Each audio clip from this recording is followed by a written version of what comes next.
Videos of the aftermath of protests in the U.S. city of Ferguson show that a massive destruction of buildings and cars with stores and businesses looted.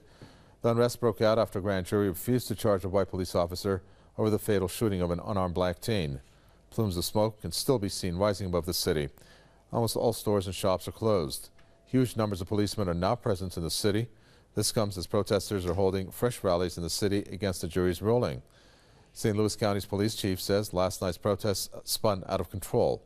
Over a dozen buildings were set on fire and at least 2 officers were injured in the violence. Over 80 people were arrested, but no death has been reported so far. Yajida Urmila is a civil rights activist who joins us from Washington to tell us about this. Yajida Urmila, what can be said about this except for the fact that you have something that should be a clear-cut case? Even the autopsy showed that. I remember how there was a display in terms of the body and how this Michael was shot. And aside from that, you have the jury. I think a majority of them were whites, except for 3 African Americans. So it seems like it's just unjust all around. Yeah, I think what we need to keep at the front of us is that the violence or the protest that is happening right now in St. Louis, Ferguson, is a result of the initial violence that the police officer carried out against an unarmed child. The reality is that when we see all of these pictures of protests and fires and rebellion, the people are fed up. They are really fed up, and it's not just isolated to the Mike Brown.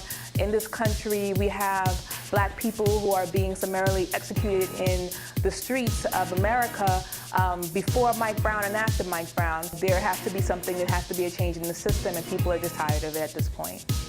Very well, thank you very much for that. Yajida Urmila, civil rights activist there from Washington. Thank you.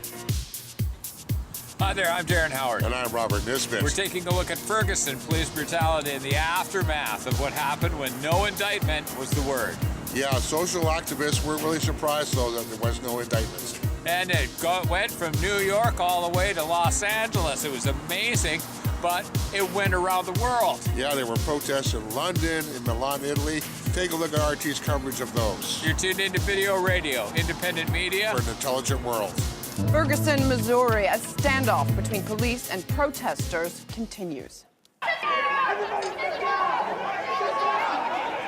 Violence erupted in nearby St. Louis, where crowds tried to break into City Hall. The riot police forced protesters back from the building and made arrests. Local medics say 24 people were injured. Dozens of protesters also broke into a local shopping mall. Hands up was their slogan.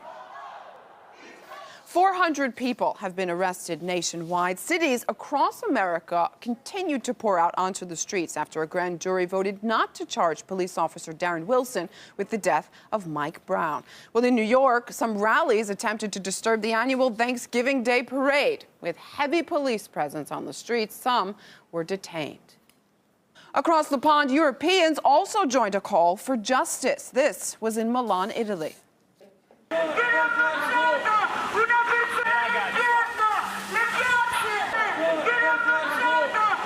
Black Lives Matter rallies also hit the streets of the British capital. Black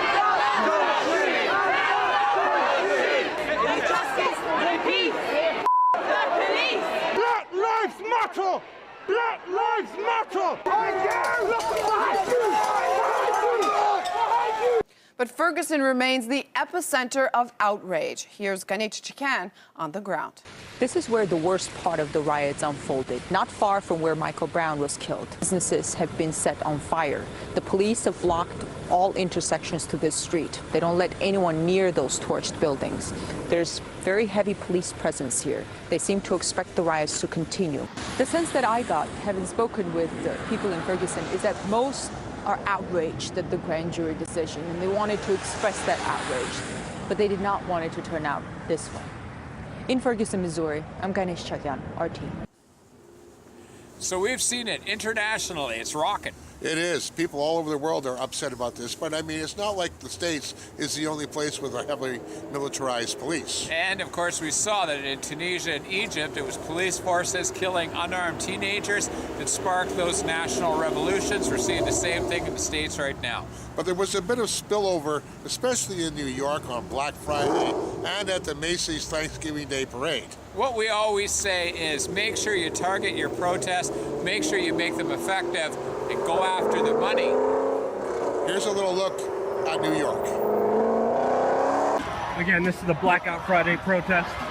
There's about a couple hundred people here protesting. As you see, this man is being dragged out screaming. The police have decided to finally make arrests. They've been leading on the protesters before, allowing them to block traffic. They are no longer allowing them to block traffic. And whenever somebody does block traffic, they arrest them. They've been tailing the back of the line of the protest. They've been making the majority of the arrests in the back of the protest. Again, we saw the mini before. And now we're recording and breaking down exactly what's happening. You see the NYPD implement a covered hand on the protesters. About 5 arrests already so far for Blackout Friday. For boycott Black Friday, the protest that started here outside Macy's Herald Square on 34th Street. I can't breathe! I can't breathe! I can't breathe! I can't breathe! I can't breathe! I can't breathe! Now the protesters are chanting, "I can't breathe," for Eric Gardner, a grandfather who was choked out by a police officer in Staten Island and died. Right now it looks like the situation has calmed down. We will keep you updated on twitter.com/LukeWeAreChange. We're going to give you live up-to-date action. This is happening right now in the moment. This video is going up right now. So, wow. Yeah, well, they were arresting people. You know, that's one thing cops are good at. Yeah, arresting people. You know, when you make peaceful revolution impossible, you know what you're going to get. If we have time, we're going to run a clip where the French police are complaining about, well, the anti-police protesters beating up the cops. But in Ferguson and in Missouri, the unfortunately named Governor Nixon has decided there will be no second grand jury hearing on the Darren Wilson case. From the stupidest situation ever to grace the newsreels, well, here's the truth. The Missouri governor has rejected calls for a new grand jury to re-examine the fatal shooting of unarmed black teenager Michael Brown in Ferguson. On Monday, a grand jury ruled that white police officer Darren Wilson would not be charged for the killing of the 18-year-old. The decision sparked 2 days of rioting in St. Louis and 12 other cities, including Boston, New York and Los Angeles. The family of the dead teenagers say they are crushed by the ruling, which has led to a nationwide debate on relations between the black community and security services. There are concerns that the release of a video showing the killing of a 12-year-old black boy by a police officer in a park in Cleveland last Saturday will lead to yet more violent disturbances. Tamir Rice was pointing an object which resembled a weapon when the police arrived and shot him. Tamir was unarmed at the time. A grand jury is due to hear evidence before reaching a decision on whether to charge the officer concerned. Okay, there, now our camera's not leaning. Yes, we have our technical difficulties straightened out. But they do not have their technical difficulties straightened out in Ferguson. Once again, you know that this cop's going to go scot-free. Latest word, Darren Wilson, the cop that's been not indicted, has resigned. Probably will never be a cop again. That's a good thing. Yeah, because maybe he won't kill anybody else. Sadly, there were more deaths since Michael Brown died, as you saw in that clip, that 12-year-old boy that died while playing with a BB gun. And yes, the truth is coming out. They said there was a 1.5-second delay. Well, do your research and make sure you get on copblock.org. Okay, the media. Yeah, they seem to have this thing about covering riots and mayhem when it's about social justice. But when it's about something as mundane as sports teams rioting, well, the line's a little different. There's a little bit of a double standard here. So at least we got a clip on it. Yep, thanks to Abby Martin. So in a surprise to no one, St. Louis County Prosecutor Robert McCullough announced that a grand jury voted not to file charges against police officer Darren Wilson in the killing of unarmed teenager Michael Brown in Ferguson, Missouri. Now, inexplicably, this decision was announced well after dark, meaning that the destruction of property and subsequent looting was almost a guarantee. But while it was unfortunate that the actions of some individuals overshadowed the countless peaceful protesters, the double standard when it comes to how media outlets cover these events has never been more clear. The Daily Beast ran with a headline stating that raging protesters set Ferguson on fire, describing the, quote, mob mentality that had taken over the crowd. The Blaze ran a similar headline saying, hey, Ferguson protesters, justice has been done, but you never wanted justice, describing a, quote, band of vandalizing thugs. Cable news in general ran endless loops of the same cars and buildings being set on fire. Now take a look at these photos. No, they're not from Ferguson. These are from the aftermath of sporting events, like when Penn State fired its football coach, the San Francisco Giants won the World Series, the Vancouver Canucks lost the Stanley Cup, the Denver Broncos lost the Super Bowl, and when college kids recently flipped out during a pumpkin festival in New Hampshire. Where were all the news outlets calling out these people for their crazed mob actions or vandalizing thuggery?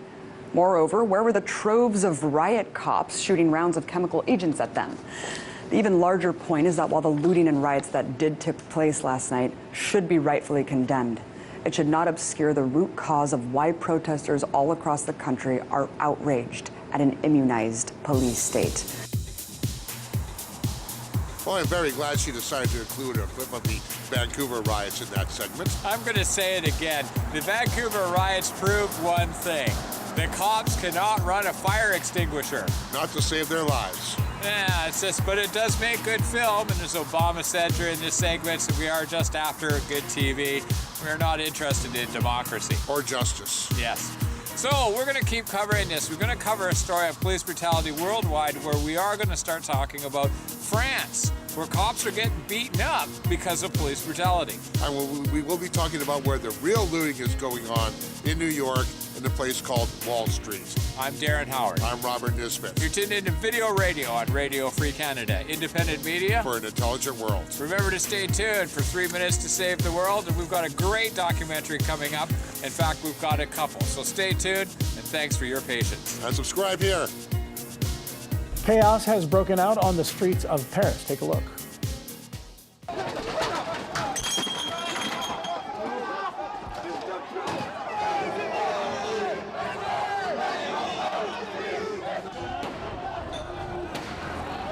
Cafes and police cars were smashed up by rioters during a march against police brutality.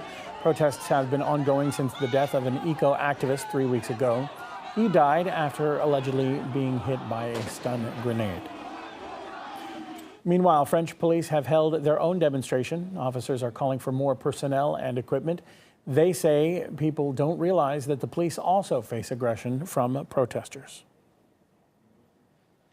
Our protection going down, and the angry police officer is rising up from at least 4 years and reach to a point like that we say stop, no more. When you use police brutality, it's so subjective, you know. You use this term, for some people use this term, but I don't consider that it's police brutality. In fact, we never speak about brutality against policemen. Political activist Pierre Schweitzer told us what he thinks is stirring public anger in France. I think it's really something that was turned into a big media event, but the first protest itself is not very was not a big news. I think it's really more about the president's unpopularity that everyone else than the president is using against him, and well, you know how unpopular he is, so that's all the more reasons for every division of the French society to use any event they can against the president, whether it is justified or not. They just do it, and that's, I think, the main reason.